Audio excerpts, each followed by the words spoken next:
monsieur, bonsoir, bienvenue à la dernière édition d'Info Pacifique pour la semaine. Voici les grands titres de l'actualité. Des agents de la BESAP auraient blessé par balle plus de 5 personnes vendredi lors d'un défilé scolaire organisé à l'occasion de la fête du drapeau dans la commune de Caille-Jacmel. En prélude à la commémoration du 222e anniversaire du drapeau haïtien célébré le 18 mai, plusieurs établissements scolaires ont organisé vendredi des parades et des conférences-débats pour sensibiliser sur l'histoire nationale. À l'occasion de la Journée nationale des enseignants, le Premier ministre Alex Didier Fils-Aimé a salué l'engagement du corps professoral dans la construction d'une nouvelle Haïti. Il a réaffirmé la volonté de son gouvernement d'œuvrer à l'amélioration de leurs conditions de travail. Une opération policière menée à la commune de Kinskov du 13 au 15 mai a permis la libération de 3 enfants enlevés par des individus armés. Les forces de l'ordre ont également saisi plusieurs matériels au cours de l'intervention. Le maire de Dahabon, Santiago Riveron, a accordé un délai de 5 jours aux ressortissants haïtiens en situation irrégulière pour quitter la ville. Cette décision s'inscrit dans le cadre du durcissement des mesures migratoires dominicaines. Observons une pause, nous revenons pour le développement de ces titres et d'autres informations. Chef, bienvenue dans le développement du journal. Comme annoncé en titre, pas moins de 7 personnes ont été blessées par balle vendredi lors d'un défilé scolaire organisé en l'honneur du bicolore haïtien à Raymond-les-Bains, une localité située dans la commune de Caille-Jacmel.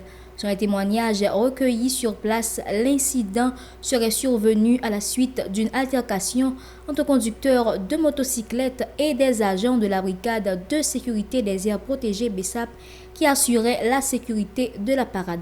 Ces derniers auraient ouvert le feu au cours de l'échange. Les victimes ont été transportées d'urgence à l'hôpital Saint-Michel de Jacmel pour recevoir les soins nécessaires.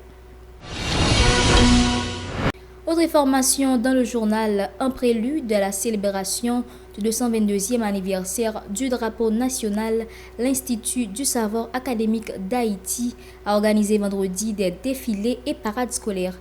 À cette occasion, le responsable de l'établissement a vivement dénoncé la détérioration du climat sécuritaire devenu un obstacle majeur à la tenue des festivités. Il a exhorté les autorités compétentes à restaurer la paix et à rétablir la sécurité sur l'ensemble du territoire. Suivons ce reportage de Shilov Semeksan et Franz Michael Stevens.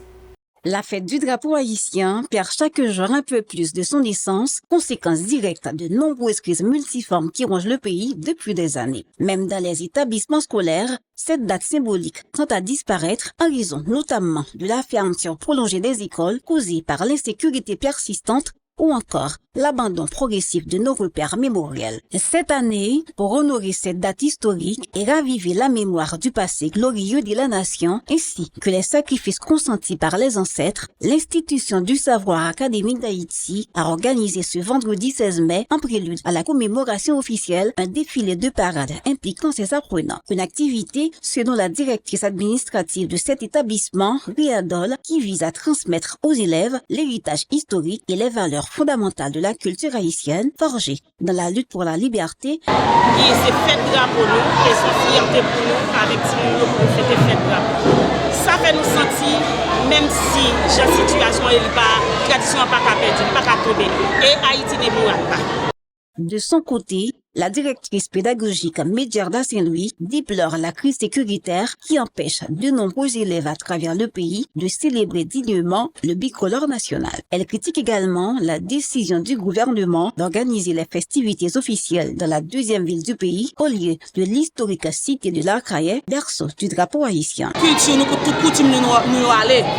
Et nous, comme si ça fait bien des jours depuis que tout ça a fait dans le pays. Ça veut dire toute coutume comme si, toute activité comme si fait de l'autre côté. Par exemple, tout drapeau, c'est en cahier, mais qu'on a là, nous attendons que le gouvernement lui-même l'appelle au cas. Les apprenantes, quant à elles, se réjouissent de cette activité qui rompt avec le climat d'angoisse ambiant. Toutefois, elles lancent un appel puissant à la prise de conscience collective afin que tous les enfants du pays puissent jouir pleinement de leur droit fondamental à l'éducation. C'est grave, la situation est moi-même, quand je fais des drapeaux, mais tout reste pays, t'as fait même genre. Aujourd'hui, je me sens très content parce que ma fête est rapport avec toute ça. Même là, c'était petit. En Haïti, t'as content aujourd'hui. Par ailleurs, Madame Doll informe que l'institution a mis sur pied à l'occasion de cette commémoration, avec la participation active des enfants et des parents, une collecte de kits de première nécessité destinée à être distribuée aux enfants déplacés victimes des violences armées. Nous gagnons des kits que nous faisons. Nous faisons si nous porter ça, nous joignent ça pareil, nous contribuer, nous porter le nous faisons des kits.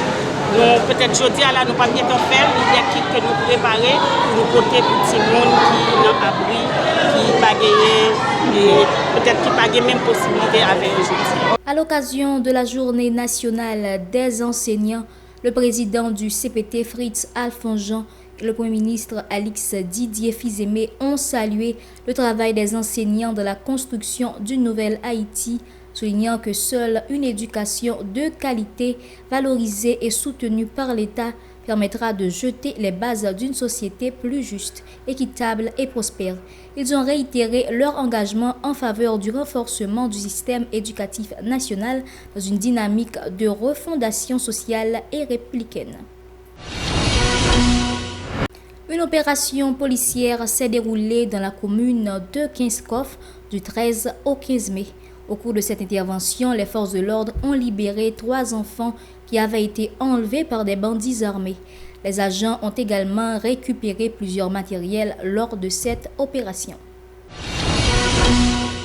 L'agente exécutif intérimaire de Port-au-Prince, Mme Cherline Pierre-Louis, a été accueillie avec hostilité par des déplacés internes lors d'une visite effectuée dans plusieurs sites d'hébergement situés à la Lue, notamment dans les camps Kid et Fusion. Le président du centre d'hébergement de Kid, M. Aurelius Franz, a dénoncé les conditions de vie extrêmement précaires dans lesquelles survivent les déplacés. Il a précisé qu'aucun cas de choléra n'a été signalé dans le camp. Si c'était le cas, la situation serait totalement aggravée compte tenu du manque criant d'hygiène et de soins médicaux. Selon lui, pas moins de 6 764 personnes réparties en 1378 familles vivent actuellement dans cet espace.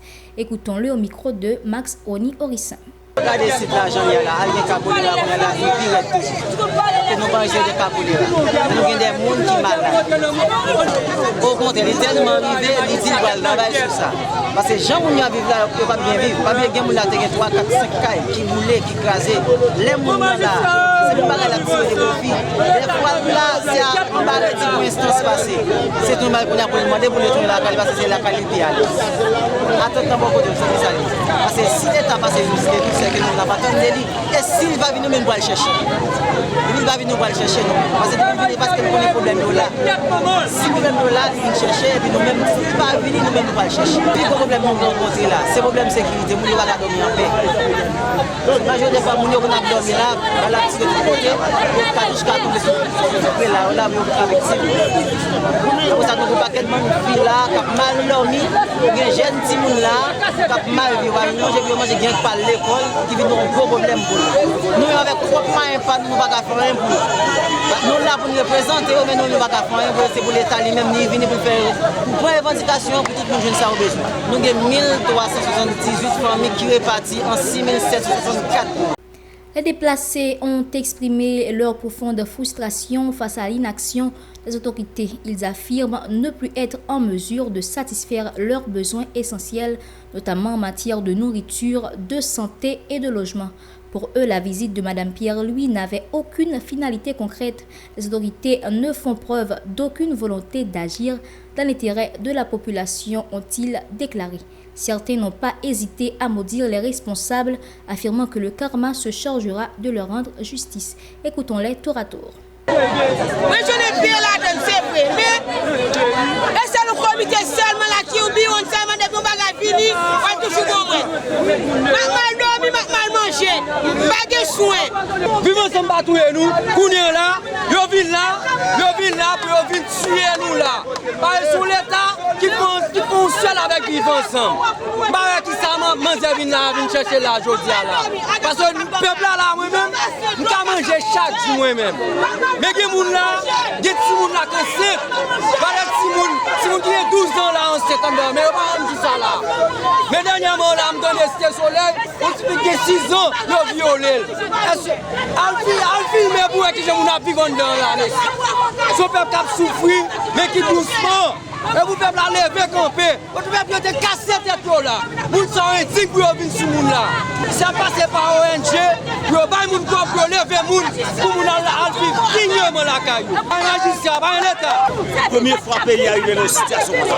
Et ça fait mal parce que l'organisation de négociations dans le pays d'Haïti, l'État ici, ils ont mangé ici tellement de l'autre bord. Demandez est-ce qu'elle arrive dans le pays blanc et vous savez ouais, blanc gérer le pays gérer peuple pas. Demandez pour lever soucis.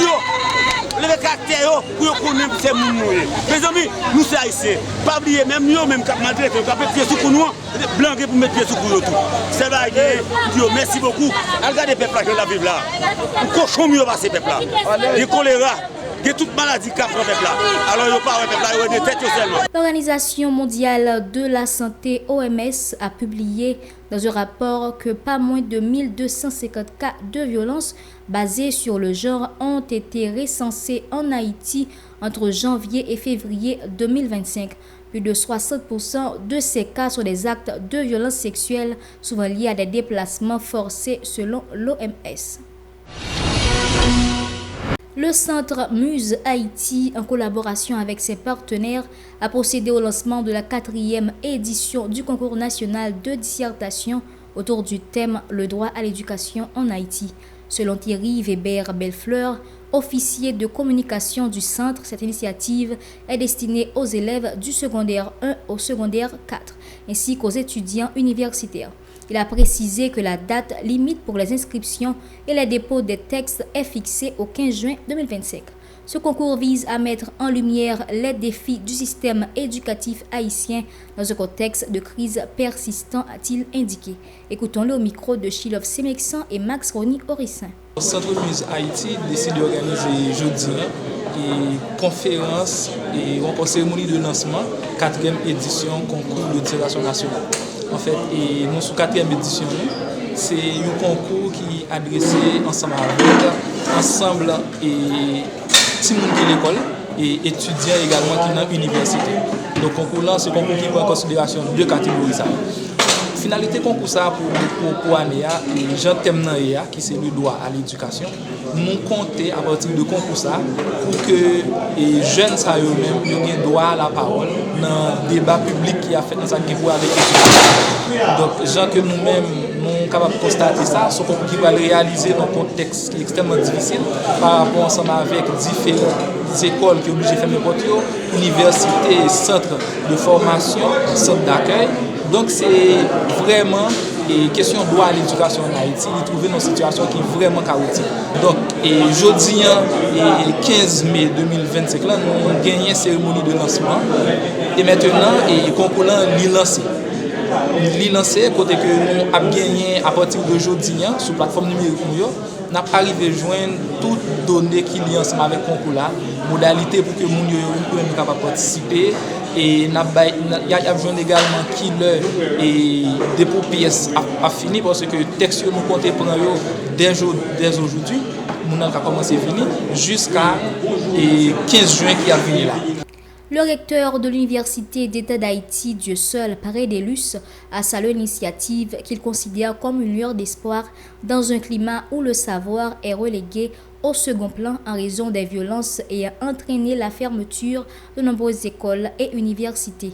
Rappelant que l'éducation constitue un droit fondamental et une norme contre l'ignorance et la pauvreté, le professeur Paredelus a invité les jeunes à faire entendre leur voix à travers leurs écrits, tout en réaffirmant son engagement à faire de l'éducation un levier de transformation nationale. Ses propos. Organiser un concours sur le thème du droit à l'éducation dans ce contexte où l'obscurantisme, la marginalisation du savoir et la destruction massive des infrastructures scolaires et universitaires règne dans la société est un acte hautement symbolique.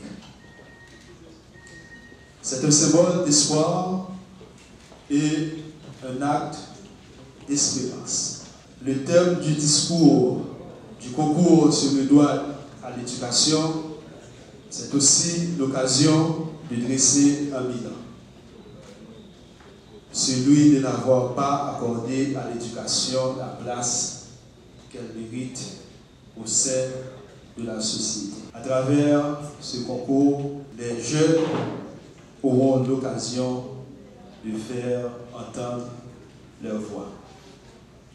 Qu'ils saisissent l'occasion pour partager leurs idées, leurs émotions, leurs espoirs, leurs indignations et surtout leurs rêves. À l'Université d'État d'Haïti, nous réaffirmons notre détermination à faire de l'éducation un levier de transformation sociale. La République dominicaine continue de durcir sa politique migratoire à l'encontre des ressortissants haïtiens. Le maire de Dajabón, Santiago Riveron, a procédé jeudi à l'interpellation de plusieurs mineurs haïtiens sur une place publique. Il a accordé un délai de 5 jours aux Haïtiens en situation irrégulière pour quitter la ville. Madame, Monsieur, c'est la fin de ce journal. Merci de l'avoir suivi et surtout merci de nous avoir fait confiance tout au long de cette semaine d'information. Restez sur la télévision Pacifique pour la suite de la programmation. Au revoir et bon week-end à tous.